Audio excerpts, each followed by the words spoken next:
mala kurunwang mala ke chengder kamala ke tiang lo te do kwero kusko chi kon tag mo nyogo mo chup kon chode chale David Kakchul ka gambele lo je kwero ko to lo ai ko je kon nyogo non kala nge jen gwado me kamin gol kon bana den chede mala kon ale ni chang ngi jen bangwan den re ngi je chang lo ngam la kon ale ngi je bangwan den me gwaye long no dana ka ko de kon nyok ko mo kwen kon chede min jan lat ka ngi ndi ale do jok ngi je bangwan den cha gore tukteka ke gwaden betekten da kon ber lo ngana ko akel mi jenen no kon elong ka jenen dwal kon geje ka jenen la kon gwi de kon na gan ko ba bana gang du no am kwi kon gwaden beten gore je bu kon min trai ko la kon ko gwaden betekten ki tukteka do bu kon nyogo melen kon ga jen gwaden me kuje mo ken kon wo ngwana dial ko ken de kon kun ke chugon tit kon ga widan chugon ban tit widan e jon chugo wel ngwan bad bakel men chalar ke jon chugo wel ngwan bad bakel je ne chuje jogi endwof entok genetik teleram wo ko nyal achebe ka ya ka bar yene me cha gor ne endwof ka tok genetik teleram wo ka gwandan achebe ka ya na mangu de jene kelo ku kuje mo de kono linga min cha gor ke jen bom chet keno mo bana je tit ke widan ere de chale dwof tok tik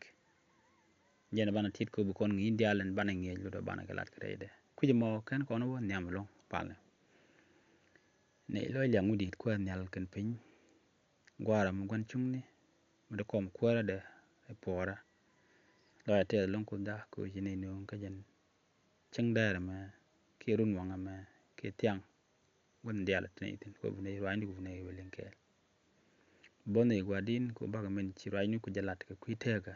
baga jangas lo te ko ire ke la ko churi ju ko randit amen lo dan te da longo ko jo kon nun ka jen gwada me murai kon ga jen kuiri me cha goro tuktega me de kon to wan de kon klat ka jen jogo me bu kon ngi wan bu kon lat ka te ga chuk de cha kam kon ko de kon ka goro bana ke bana lot raje me bu kon jekten e jogo ke lo di jon cho kel ben wanu kwen ke jon cho wel bad wel ke jon cho kel bad wara o kene bad wel jok di jon cho bakel baden bakel wi de kela wo jen ba kel wi ba dag di ye wo kwen di yu kwen e Israel cho wel jok baden dara wi de jok wo jen de wi de wo kwen ke di me ju cho ngwan bad kela wo ban ngwan di ga wo kwen e sun ko go rin cha gore jon mi sa je te jin wo ye cho nga la den ho la niriet mi nyol ni wo jen ko la riet mi chale hen la ja wi la de jen la mal la mo en e de chale hen me lo ni riet mi lo no kut chi riet bang e riet mi lo no kut ka ton lin la ja gor ke hai hem ne me riet mi la lo no go e jin kut riet me dan ji kut rai ke je mi rai ke ne Moses ka bud budi chi wa je mu di joge e jen hen mi to wano ko di rel chi de ba wel ngwa ne me en go hen mi to wano no en kut ne bo chi jon gor ka jon cho kel ba wel ngwan go en men to wano jene chi bin chieng re nap ka che ban chieng la ran cha goy fonya de nen la goy fonya ga da ko den kel kra mete ka kai lo ai kana to en mete wano re de chala mete wano ma ke hen che jo jere bok en cha gore jon kelo ra tu ko tu gon cha gore jon te re right gon tin ngwan la ko na je ko cha gore hen en mete wano jenen cha gore go je la boy wow ka jen la jurai te mo ajen tik ki ajen tok pain det ajen yende den tok ka ajen jadu tok nama ke liu ajen en lot ka jeriet la kona lare yen en lot no kop point ayen jogo me bu kon wo nyam ko tan cha kut nyu pe je jon kon wo me den kon bu kon mo den kon tan chi kut je joy ke jere ngi je jon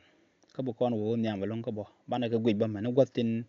tot tin dong de kon gay re ngi je jon en wo ching ni me chi kut George re rajon la wo ajen ye chu kurso point de ngo de te ne ri chu je lok cái nhu nó dial de chi nyu the no jen point de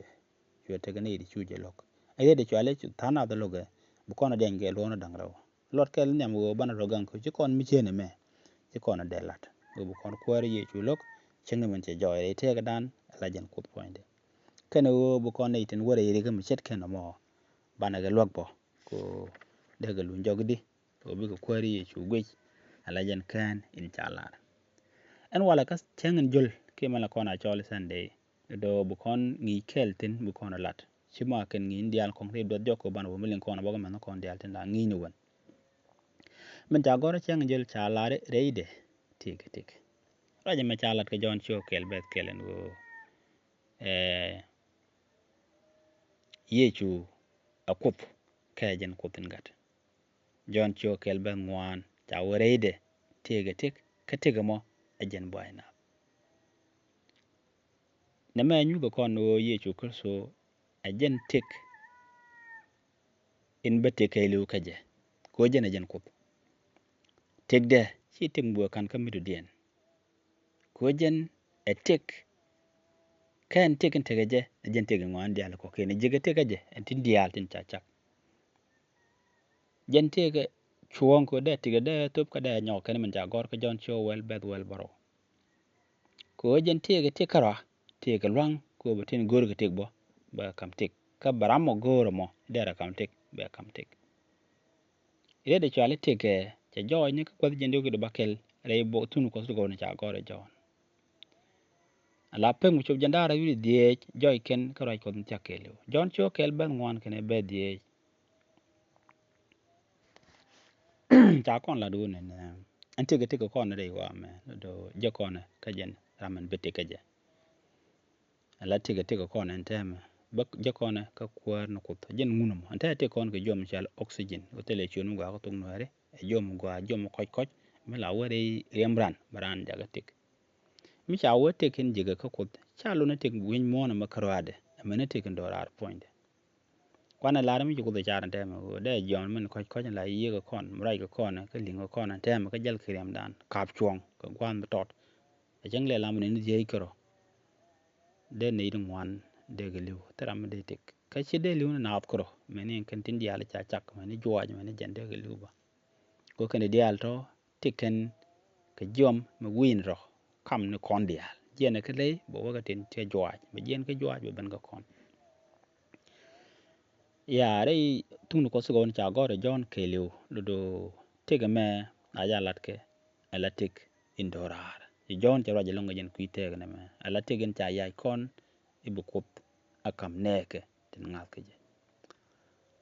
tiga me be ka jara me ngunne ne ka tugde gwadu chagati dialten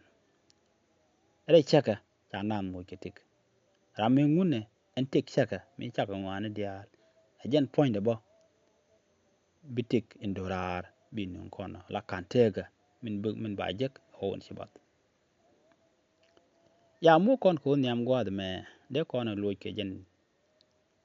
ta in jalat kon chegmen ja gore bongi jenu ya tete jenu ne ngu be ke yi ju wi mon mu kwen kono mi lot be ke yi ju wi mon ka jon cho kel be jendar wi bangwan te chuk de to de ja kam kono gwad me jon cho kel be jendar wi bangwan jalat kono ne chawe meron chu jon yi chu ne be ka chwe we nene je e jarwas del kot in bidiero wa woch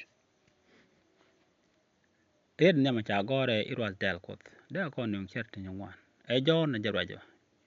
mi yer ka jordan gwate laknaten me cha na nyode cha we nene je ke gweche je ka ton li na gwate me cha gore gweche je behold ala gweche je mi gweje chi mi lieji ni je ka kele ne mi lieji ni je bi chu widi chu yak o bi gwich ka ba chu loido rame me che nyot na de tana de gweje ras del roma mi chi to ka tan gwam me jere na but tel ras del roma mi chanen chanen ran be ke jen gwa mo ne me gore gwech ka gore char ko ngulo jon mon go ne me jero del roma ye chu kerso che ben wi mon menyam o baro to la ras del roma ka gwadan win mon dana ci jeega belwel ka beje wil ko cilia e bijek ci ben ala ras daro ma kop mi cha top ala lur lo do ko gwane ni dial tinde liya ga jek ko kwidura ka jon chuk dok bal bakel la kona kuen gon ni ngwan go no ko ni dial long chwe ga kel ni karamoy ko ram wo jangat chebliu batega ting mutel pe ayен mu gwa long na me chege men ngai kona ben ye chu wi mon kelten chede min ci kon lat be la ras daro mo kot ma bab men ngut ko kwite ga nen dial den ci der kana rew do jen ba kon nyot chiang an gor chiang an loy kot ko kwidan ala ta kot en gwan ko kwidan gwa de me ja kon jo ko do no go kilo ko no ko do ni keleude ajen chwe ga da chwe ja ka jam ko ram wo jengat che biliu ba te te mutel pe re de chale chiran briaw ram wo ye chu ker so ngat le do che briaw rien mu gwa long mu da kon mu ngai kona ka de chu loy dan gwa no riaw o ngulu dum hey te ga dan to kon wi mon gwa da me to kon gitik mi te kon ke je te ga roi ka kon ma la da ko kon bana pe te ga ma ke lew e ting mu telot ma la riaw ko ci dore ya chere men chu ka suk chu ko ke tomato ne te ga mit ci ajen mu ken ka la ka duor ma dong de ka gang ka gwa na tot no do la ken riaw tomato ne chicken bi dil jen chicken bi te ga jok bi ga jek bi ga bap bi ga riaw bi ga telot nyen ta te ga dan o chen kana kon mo ke joy burun kon re te ga bi ga wa ma rep ka ro dien bi te dan wo mu kwe bana dong mo no ba kon lew ka ku je mo ci ye chu ben ko ba kon nyon nuk in no ko kon ke je ko mi chana nuk mo ngat no do ci kon bi riaw bu kon tik ka bu kon tik ka tigon to ka jon chu ba kel ba den ngwan te ga roi mi gwa long mi cha lar kon cha kon king mo do dien gwa da me cha wa ka me e je roi gwa ren go ne dial tin cha gat nen ka ngap ke je te ga ting mo tel pek ka ba ke jelis ka chengu do wa roi mi tok pa nyen go kut gore je de kon dial dil tik cha ko cha roi ala ka ko bana tik ka do bi te ga kon kara angat ka kwi ga da kot tele mi do dien bo kon yung tik na ngat ka kwi ga da kot kara o no ko do ke lew chane diare laka ko bigi tik mi chiken ngulel mi chiken te ga da kot mi chiken no ta kon ka dor an gwa de me bide kon pin go bana tik ching mi ko te go yo re wa ke lew chet ke jom o ram kan ngat go gat ko de chi bene ajaro del ko den chan no ko bi ha ben kan ka dwer ke bi ha ben kan ke te ke telode be na ngai te ga man go do ram mo che te gi ko do woy ne dia lo do che bi gor ko de o mi kon kat ko nen de kon dil ngat ka jon cho wel ben welin te ga roi mi gwa mi cha nyok mat ko kon ka jen gwa de men cha la den wone ne ba wen ko ba kwal ka benek ka ba do yar kan ba ko bi ga te tek bi ga te tek mrong ye chu ra paran gwa de me ta wen tin ngai kon de ra mi sir na mi cha wa wen ke chwar ke kul tele ma dong ne ga chiyo de mi cha la ra tele ma dong ma la bana leda tele wan mi de ben cheng ko te mo gwa ba balat la be ni ke go go ra kwak ba bana gwa de me wan lo no gwan jeng men ba balat gwan jeng la de ka ra ma la tuk de men je ke men kwa ka je elia ka elia dora jen kwa ka je ma ka ra tu gan jele o banat bigilu jele ni lia ko ji kon la de pek ji kon nga ji pek la durga elia tele lo da den elia lode o mi ran do lat gude en dwer o brand dilu mi ja pit belia benu na ma jala let wen mala gwan jeng bat kwar ko be ko be te ndora ba ja bakam nega gwa da me a gwa gech ko kon ji ko te ndora che nyong bat chana captain ko bom tara mala dafke cha gar ko beliu o badil mek betik in cha kamje be mek la tik la yechu kurso tem de ko da ko ne ti ke jen chen mo te ga ti ke jen go megne a kon ji wo ko wen wan ne karam ti tik mungwa tik ngwa no wan ke jaram te ke tik pan la yechu kurso ko wen be ko batik dan be ben yar du no yechu kurso be ko bana tik ka bana te ke tik murong ka jon cho waro be den darod baro te ga raj mi dong mi cha nyok mat ko kon ba rajen go along cha wa te me die te da